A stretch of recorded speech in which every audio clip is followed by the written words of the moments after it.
Thank you so much, Chuck, for taking out time and speaking to ET Now. Firstly, congratulations on the announcement today, setting up the manufacturing operations in Maharashtra. But I want to ask you a more broader question, which is that India has been growing pretty fast for Cisco, at least on the revenue front. At the end of July, China has been declining, the entire emerging market region has been declining. So therefore, would it be safe to assume that India is perhaps the most important market in the emerging region for Cisco today?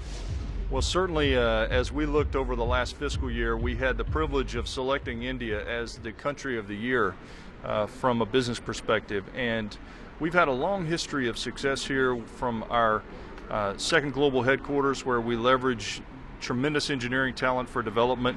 Every function inside the company is represented here.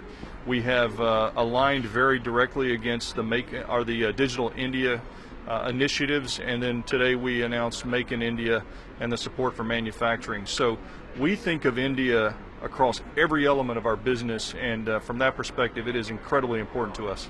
One question on Digital India, and that's where I want to ask you, what kind of opportunities does Cisco see in Digital India when it comes to IoT, Internet of Things, security, smart cities? You are now partnering Nagpur. So what kind of strategic initiatives does Cisco plan in these three areas? Because you're partnering with a country in which the PM is strongly backing this entire campaign. Well, and that's what's critically important, is for us to be successful and for us to make the investments that we've announced here. It always starts with tremendous leadership and support from the leadership.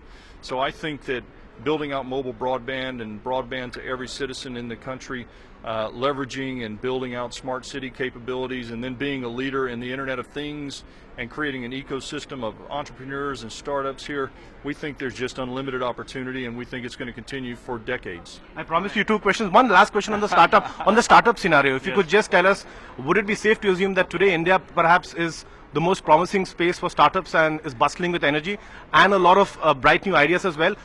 Does Cisco plan to play a role in that region? Yeah, we've actually opened innovation centers here, and we brought venture capital to India, and what we believe is that there's this next generation of entrepreneurial spirit, energy, the just natural acceptance of technology, and a belief that they can fundamentally change the world. And we think that we want to be a part of that, and I think over the next few years you're going to see this massive emergence of a startup community here in India, and we're excited to be a part of it. So thank you. Thank you so much, Chuck, for patiently taking my questions. Thank you so much.